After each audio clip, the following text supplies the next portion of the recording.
and he's got some serious investors behind him. We're going to see what the vision is. Come on up here, Karim. Give him a microphone.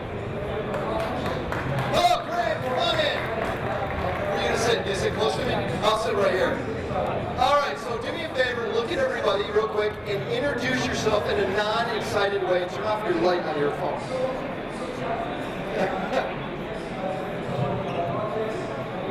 All right, in a non-excited way, just kind of, because I know you're all hyped and excited. Hello, how's everyone doing? My name is Karim. I am the CEO of Robocom VR and the co-founder of Pixel Gaming, which we will be speaking with today. Pleasure to meet everyone.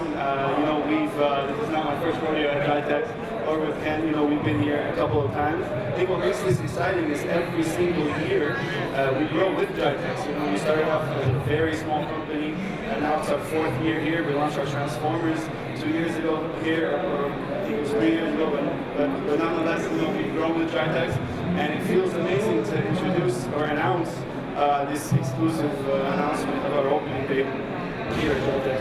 At what age do you feel like you hit success? You can't really hit success at an age, right? I don't know, did you? Did you go, I made it at one point in time and realized it was only a plateau?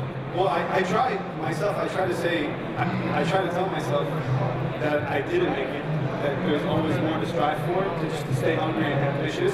But I think the first time, if I'm generalizing it, the first time would definitely be Transformers.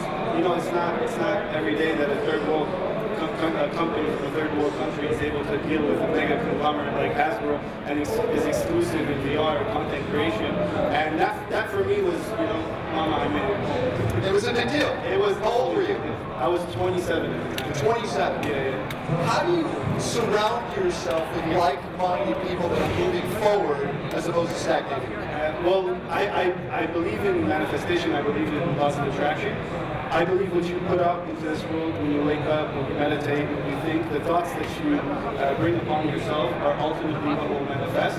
And I've been blessed with meeting a lot of people in my life that have guided me, that have put me in the right direction, and some of which are now partners, such as Pixel Gaming. I would like to thank my partners behind Pixel Gaming, the investors, the partners, the people that helped put this together.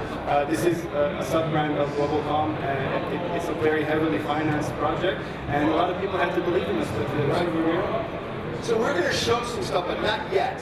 I want to try something really cool. Sure. So I've interviewed over 20,000 people, okay, 20,000. And I found a similarity between highly successful people and people that are just trying to make it, okay? And there's basically certain things they all do, the highly successful people, okay? By the way, if you're not doing these things, you can incorporate them into your life and you will see yourself change, okay? So the first thing is they all practice health. Okay? They made sure that they stayed healthy. I mean, from Jim Carrey to Oprah to Barack Obama to Elon Musk, okay?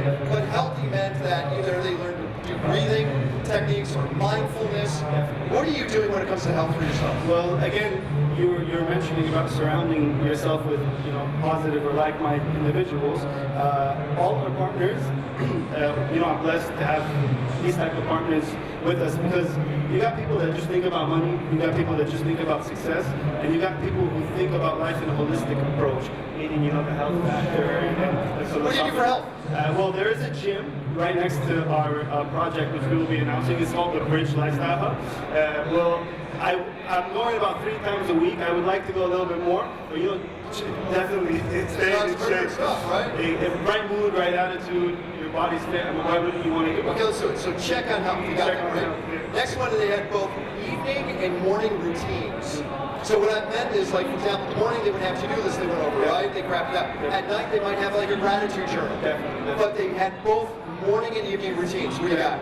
My morning routine, I don't know if anyone's familiar with Tai Chi. So I was in funny enough Ibiza one time, and I saw this guy practicing in the early mornings, practicing some hand movements with his body, and I asked him what was that. He said it's the way I channel my energy in the morning. It's my form of Morning Tai meditation. Chi. What do you do at night? I'd like to wind down, because I believe if you have if there's no segmentation between work and play in a way, then you'll just become obsessed. Turn off. You gotta turn off. Yeah. So my digital, turn off. do you do it like Digital detox. You do. Right? Okay, Yeah. really important. There's this term that's been popping up a lot called I got doom scrolling. Have you heard of this term before? No, I have not. Doom scrolling means you are scrolling and see negative news, and you click it, and then it takes you into more negative news, and all of this, right, and people do this at night. And so when they sleep, they're in this negative phase of doom scrolling, right? So again, let's go for this. So you have health, and then morning and evening routines. Next, they're able to delay gratification. Definitely. Does that make sense I to think you? that's the most important one. So tell me about that. So again, there's a lot of moments in your life, especially when you start off young, that you get to the point where you're like, you know what? Let me calm down a bit. Let me enjoy this type of lifestyle. There's a fine line in that terminology or in that sentence, because calming down is the mindset, right? Calming down is philosophy. You just have to learn to balance. That's why I like to do the morning and evening thing. Is keep your life the way it is. Do your health routine. Live life. Go out. Travel. Absorb all that positive content. Turn it into positive affirmations, and just keep it at a healthy pace. So don't say like, this is the year I'm going to take a year off, and this is the year I'm going to give it all, because that is a very unhealthy. So I know of a few guys your age at 30 that have unicorns, meaning it's over $1 billion market cap. Okay, I have a few guys like you. Okay, hopefully. But by the way, he's got a lot of zeros behind his name. Just letting you know that. That's why I'm asking these questions. Okay. But do you think the whole idea of delaying gratification means patience? Oh, definitely. You can't rush into the deal, right? Due diligence, knowing the partner, knowing the structure. Definitely. It takes a long time to do a good deal, doesn't it? Definitely. So, in the very beginning, when I was in my early 20s, I had opened 9 businesses before, the 10th one turned out to be successful. I think the problem was with the 9 businesses is you would be too fixated on the result, right? Not the journey. You would always be like, no, I gotta close this deal, I need sales. So it's like, if I didn't get my target, or I didn't get my KPI, or I didn't do this, I wouldn't eat, or I wouldn't grow, or I wouldn't do this. When you get to a point where you notice you work hard or you work smart, because you can run around closing, $100 deals, $200 deals, $200,000 deals, or you can really be patient and enjoy the journey and close that $1 billion deal, and then really get your life on where it needs to be. Okay, so go through it again. Health, morning and evening routines, right? Delayed gratification. Number 4, you ready? Yeah. They educated over entertained. Let me explain that. They wouldn't binge watch movies, they would watch documentaries. They wouldn't play video games, they would read a book or listen to a podcast. So as opposed to entertaining themselves, they found a way to constantly educate themselves. Are you doing that? I am, and we are. Right now, I'm going to be mentioning in Pixel, our phase 2 is the metaverse, and a lot of people have this misconception of the metaverse. You are replacing life, you're doing this, you're letting people be consumed by their pleasures, X, Y, Z. And we don't believe in that. We believe in the bridge between the physical and the virtual. Technology is just an enhancer, it's a tool. So at the end of the day, what you feed yourself, you were just talking about what's called the doom scroll. Yeah, the doom scroll and the algorithm is what you feed yourself is ultimately what you become, and how you use that, how you let people use the metaverse, how they interact with technology ultimately becomes who you are. Funny enough, our project's called Pixel Gaming, not Pixel Gaming, and it's an integration of the soul and pixels, meaning that you are an embodiment of technology, not technology is an embodiment of you. You make technology positive, you make it negative, and with saying that, I always like to end my day on a positive note, or positive affirmations. Just, put a list of things you want to be or you wish upon yourself at night. Let your mind digest those thoughts. Exactly, and in the morning you have that energy. You should try a gratitude journal. You say you should. Okay, let's go through it again. Again, after interviewing about 20,000 people, I found the similarities across the board of these highly successful people. Remember, 1 is health, number 2 is morning and evening routines, next one is delayed gratification, and what I just mentioned to you just now is educated over entertain themselves. And the last one, and actually it was from Elon Musk after interviewing him a long time ago, he said he felt he was uncommon. And what I mean by that is he felt different, not better. And across the board, they all said the same thing. I don't feel normal. And it's interesting, when you look at the word common, that means you settle for common things. And that's what everybody settles for, like no big deal. Do you feel uncommon? Do you feel different? I do in a very humble way. But it's okay. It's not like you are part of everything. You almost are kind of the outsider in some ways. The black sheep. Well, black sheep's negative. Is it? Yeah. Okay, then what's the positive? Just you're an outsider, but you feel uncommon. You feel that, don't you? Correct. And that's you were speaking about the circle around you. So the definition of uncommon is not like common men, right? An average. I mean, but again, you're not better, and I really want to stress that. Because look at all these ideas you're coming up with. Your friends probably in high school aren't doing the same thing, right? You're uncommon. So you're almost all five. Congratulations. So I know you brought some videos. Can you tease us on one of them? Do they have stuff here? Do you guys have stuff set up? I'm gonna show you a walkthrough of our newest project. Why don't you explain what we're going to see? All right. Before you see the video or after? You want to explain it before we see it? Well, yeah. I'm gonna give you a quick explanation. I think it'll make people. It'll give people. We did the lights just a little, and let's set this up so we can see what that is. So why don't you stand here and look at it with them and tell us what we're going to look at, okay? Yeah, I'm gonna let the video play, and you want me to walk through? Yeah, can you play the video? All right, here we go, look up. Okay, so what you're seeing right now is called Pixel Gaming. Pixel Gaming is one of 4 halls. The hall that you will be seeing now is the first ever open cross-platform VR simulation. So if anyone's ever read or watched Ready Player One, this is a blueprint of Ready Player One.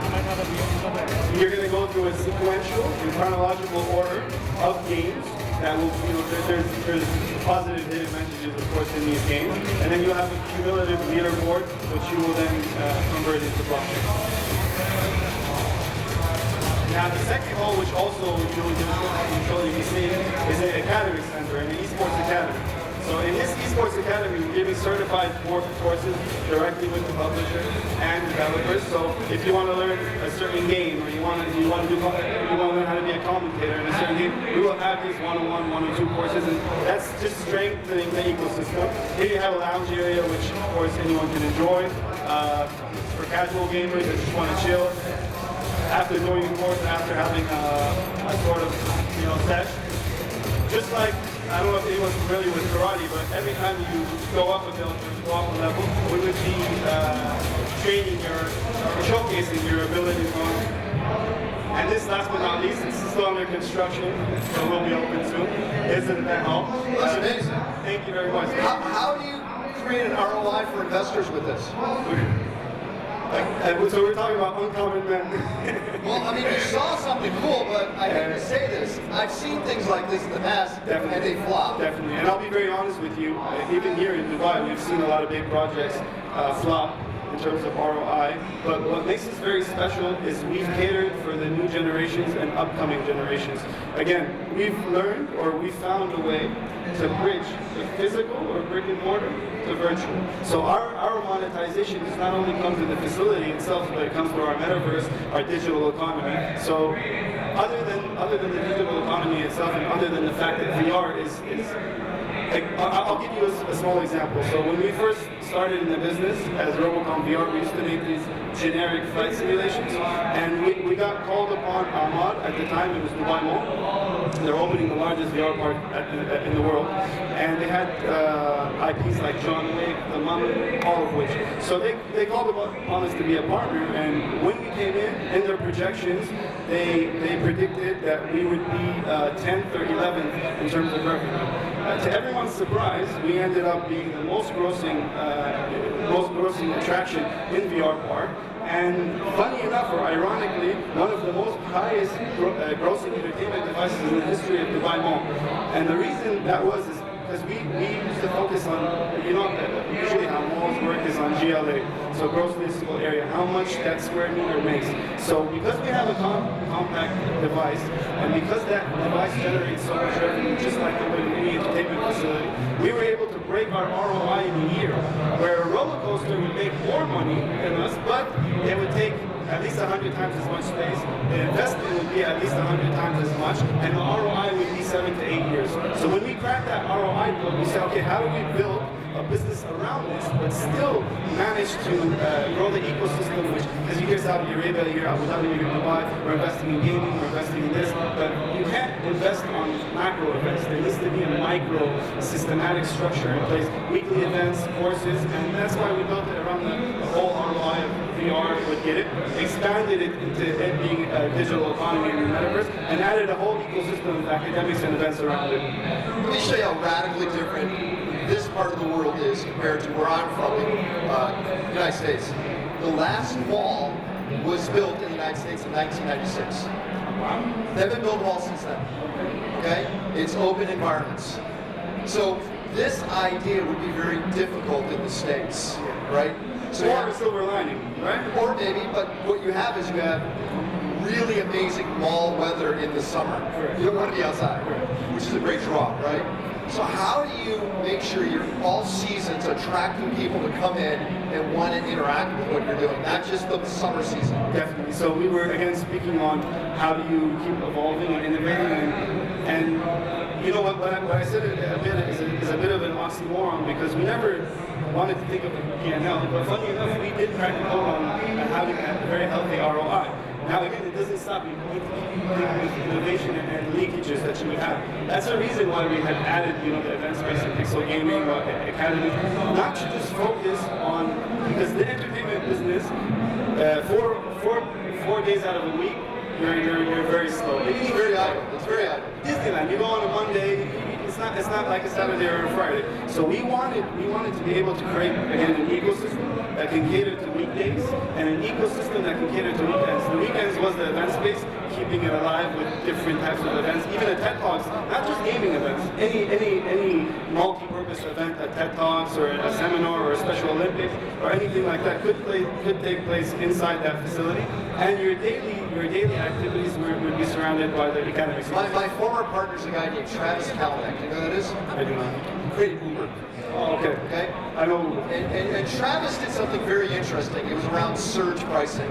Do you know the idea of surge pricing? No. It means when it's the busiest, the prices go up, knowing that people are going to still have to use the service, but it's the busiest, so drivers were more incentivized to be outside to cater to all the people that need it, okay? But also we have idle times. Idle time is when there's not enough people to satisfy. So if you look at your facility, wouldn't it be a good idea to have surge pricing and idle pricing? And the idle pricing is when there's not enough people, you lower the prices to bring people in. So you should have an online booking system to see when it's the cheapest so it brings in the most people to actually benefit the time where you don't have an idea. I agree. Thank you for the advice. I'm part of your board now. Definitely. Good, I love that. You brought another video. I did. So What's the second video? So you know how we were mentioning the whole digital economy. Yeah. So we built something physical, but to match that, we built something virtual. We're working very close with the SAC, the Securities and Authorities Commission here, and Navarro, of course. So they will soon have the best regulatory systems in place for blockchain. We're working very close with them to know when we're able to launch the blockchain side of our business, because right now it's your traditional POS system until the legalities of blockchain are regulated.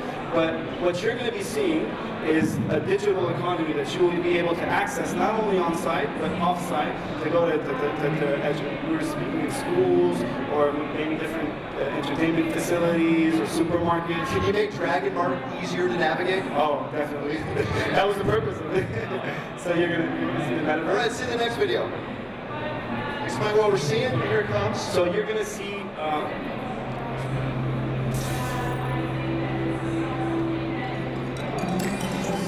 So all of this was built over a course of 3.5 years. We had over 95 developers, artists, animators. All of what you're seeing is now integrated into the machines in the facility that you saw. So everything you do in the facility will be tracked or will be integrated into what you're seeing. We also have a special, as you see apartments. Some other people are doing it, but I don't feel that they're doing it with this type of quality or, let's say, the same level of location-based entertainment being integrated into. You're going to see some examples of apartments right now. These are apartments right here, right? This is the city. Now you're going to see the apartment. So these will be available online for purchase and on location as soon as we get the okay from SAC, sorry.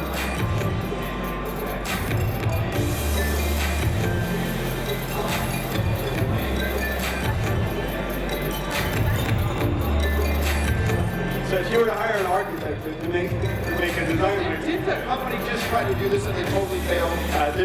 there's been a multitude of companies that they did. So why is yours going to work?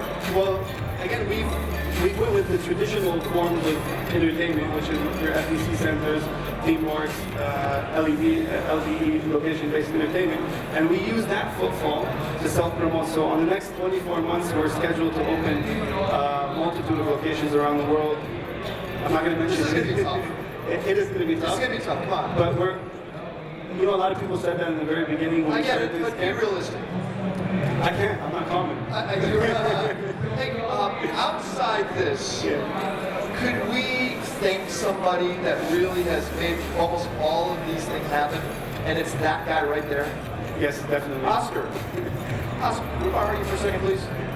You guys don't know who this is, because there's always somebody that's behind the scenes to make things happen, and this is Oscar. Oscar is the guy, these panels, these events that take place, you being here, He found it. I'm here is because of this guy. And we want to thank you, Oscar, for making all this happen, because you visualize all these things. Why do you think he's important to be here? It's probably the best entrepreneur. Is this on? Yeah. That Karim is the most impressive man I know since I met him in Transformers. The first time I met you, Karim, I thought you were just full of it. But then when I saw what you deliver, it's like, this guy. Yeah, but you get to see all of these things, right? We've had incredible people over the last several years of doing this. You've said that you're going to put all your money into him. You will bet on him, is what you How told much me. have you put on Pixel now? You said $28 million? About $28 million. And $28 you million. can see it. You can see it. I was there under the construction of it, and that was just unreal. I was there with the face climb. Right? The FaceTime guys were impressed, so I think we're doing something right. By the way, guys, we've had all these incredible celebrities sit up here. We had Arabian Prince, Scott Page from Pink Floyd. You're here, and you guys don't realize the one that visualizes where things are going is this guy. He's kind of the puppet master in a lot of ways. So if you want to know if your company has an opportunity, he sees the future better than almost all of us. So talk to Oscar. The problem is he's got no filters. He will tell you if your breath smells bad, if your company has no chance. He knows all of that. So I want to thank Oscar. You want to thank Oscar too? I do. Thank you for believing in me. I thought you were going to bring me up here to really put spotlight on Karim and what they're doing. I like to stay in the background. I don't want people to really know who I am. No, but really, thank you, Oscar. So we're going to be able to see you in Abu Dhabi. You're launching the physical Yes, location on the when? 28th of October. The 28th. If you want to see some sample, you can actually go to your booth. Yes, we have a booth which you can actually witness and try our metaverse, see the apartment, see the whole metaverse. It's in Experts. You guys are more than welcome. Please let us know what you think. I want to thank you for coming up and hanging out Thank with you us. for having me. And also you, Oscar. We want to make sure people realize that a lot of blood, sweat, and tears come from you. And thank you for making this Gitex. It's amazing. And we're moving Gitex, by the way, everyone. It's going to be May of next year. No, Future blockchain summit. This event. That's the game. Yeah, May. Next year. Yeah, I'm excited about that. Thank you, Karim. Thank you. Oscar, thank you so much. All right. We have another panelist going on. So what's our next talk? Because I'm kind of, what are we doing next, Oscar?